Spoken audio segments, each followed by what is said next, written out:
You like to find out about obscure weapons, so today we're going to find out what is the Welsh hook or forest bill. Clue? It's not this.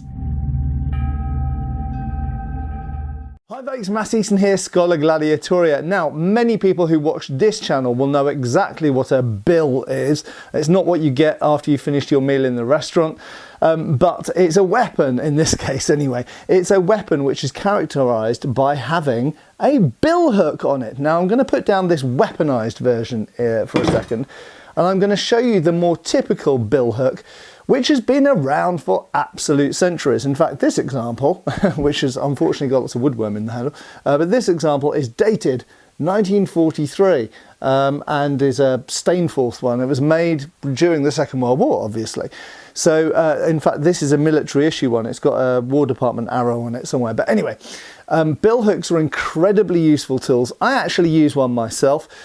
They're kind of like halfway between a machete and an axe. You can chop down a tree with one of these. They're much thicker than a machete, very, very sturdy, but of course they're shorter than a machete, and they have pretty much almost the chopping power of an axe. But the thing which really characterizes the bill hook is the hook.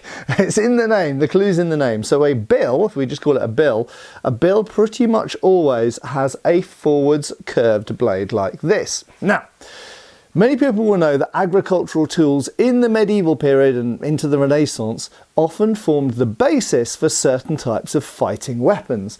And so there were various forms of weaponized versions of these which had additional spikes and hooks and other things added onto them.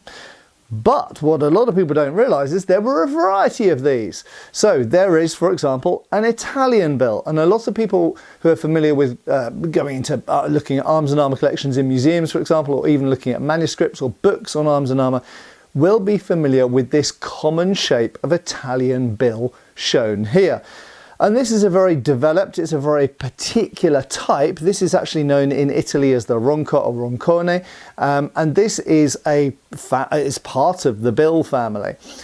Sometimes referred to as risam, but I'm not going to get into the terminology of that word here because that's a little bit more complicated. So the Italian ronca or roncone, as shown here, is the Italian bill. And yes, indeed, because the Italians were so good at manufacturing arms and armour during the medieval and Renaissance period, did find their way all over Europe, including places like England, Spain, all over, right? So the Italian bill could pretty much, after the middle of the 15th century, be found anywhere. However, there were other forms of bill. Now, another common form of bill, which we know somewhat about, in fact, we've got some surviving examples, but were particularly found on, most notably, on the Mary Rose, which sunk in 1545. However, she had been sailing for over 30 years by that point, involved in various campaigns, and various bills, English bills, were found on that ship. But what we're looking at here is what on earth is the Welsh bill, also known as the forest bill. Why am I even asking this question? Well, quite simply because there are various sources, in fact quite a few, that refer to the Welsh hook, sometimes Welsh bill, sometimes forest bill, and make it clear that those things are the same weapon. So, what are the Welsh? For anyone who doesn't know, obviously UK people are like, what? Okay, Wales is a part of the United Kingdom. It's next to England on the left-hand side, okay? So it's on the western side of the British Isles, opposite Ireland, okay? Welsh, the word Welsh actually means stranger or foreigner in Anglo-Saxon, and it was to differentiate the native Britons from the so-called invading Anglo-Saxon people, or should we more precisely say the English-speaking people. So there were English-speaking people and there were Welsh-speaking people, and the Welsh were essentially the ancient Britons as far as the English were concerned. So Wales had its own peculiar arms and armour and culture and everything else. Now, it just so happens that while this form of bill, which was found pretty much everywhere over Europe, was fairly common, there are other variations of it which had other features to the blade. One version had a projecting axe-like chopping bit at the back, so you actually had a blade at the front and a blade at the back. However, one other version, which just by pure coincidence I have one of here because I like to buy old tools, is known as a Welsh version. It's usually particularly associated with certain parts of Wales these days rather than the whole of Wales, but here it is. And this is a big clue as to what Renaissance and medieval authors are talking about when they refer to the Welsh hook or Welsh bill, or forest bill as it was also known. So you will see that the characteristic feature here is that it has a point that comes out of the back at an angle, and this is still a form of bill which you can find today, but perhaps more importantly, as shown in this old catalogue, if we go back to the 19th century and in fact the early first half of the 20th century, people could still buy these in hardware stores, and this was known as a Welsh variant of a typical bill. So if you wanted a normal bill hook, you'd get that. If you wanted a Welsh type, you get that. And funnily enough, that actually gives us the answer of what is the Welsh hook or forest bill. Now, while there were various authors who actually talked about the Welsh hook and forest bill, perhaps the most famous one, certainly in our sphere anyway, is George Silver. So George Silver actually talks about various different types of weapons, and he puts them into categories and compares and contrasts them. And in this particular section, he's talking really about the perfect lengths of weapons. Now, what's distinctive is he also talks about something called the black bill. Now, maybe we'll look at that in a future video. But he says that the battle axe, which means poleaxe in this situation, the battle axe, the halberd, the black bill, or like weapons of similar weight, appertaining unto guard or battle, are all one in fight and have advantage against the two-handed sword, the sword and buckler, blah, blah, blah. But he differentiates these weapons as about person height. Okay, now we know that's true of poleaxes.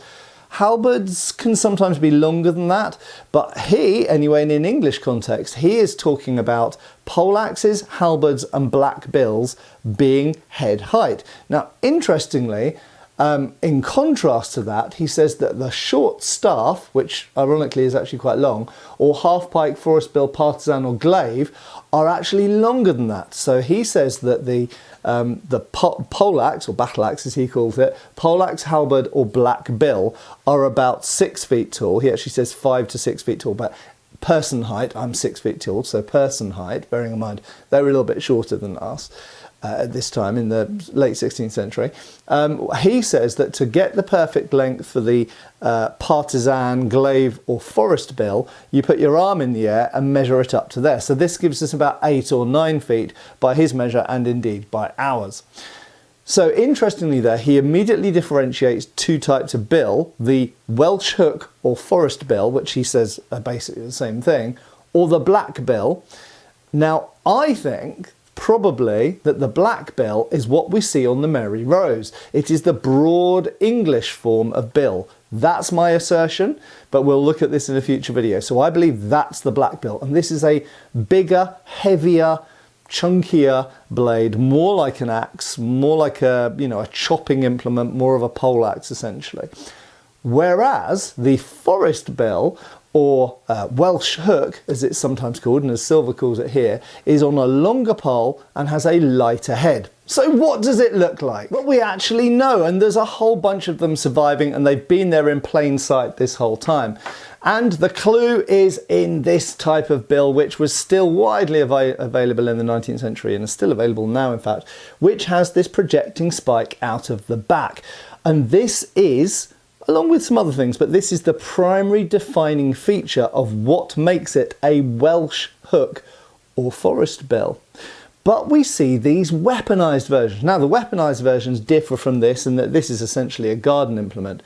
The weaponized versions that were carried by infantry in the 15th and 16th centuries, perhaps even into the 17th centuries in some cases, has a much longer, more slender blade, as you can see here. So it's a very long, almost scythe-like blade. Very long, very slender, but very different to the thick chopping blade seen on the Mary Rose or English type bills, which probably are black bills, according to George Silver in 1599.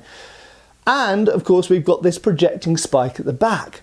So they are actually a very different design to both the English bill and the Italian bill. And you can see that the defining features are this very long, slender, curving scythe-like blade and then a projecting spike coming out of the back. So there's no top spike attached to the top of the blade as we see on English and Italian bills, but instead the spike comes out of the back. And obviously this is potentially a lighter weapon, probably a more fragile weapon, but gives different advantages and disadvantages to the more choppy English bill or the kind of long and more elaborate Italian bill. And we also know, thanks to George Silver and some other surviving shafts, that these were usually on longer and more slender shafts than we would typically see, certainly on the English bill, and usually even more slender than we see on the Italian bill. So hopefully many of you already knew that the bill or bill hook, the weaponized form used in the 15th, 16th, 17th centuries, and in fact earlier than that, we see the earlier forms in the even 12th and 13th centuries. But hopefully you all knew that this was an awesome medieval and Renaissance weapon. But perhaps you didn't know about the version known as the Welsh hook or forest bill.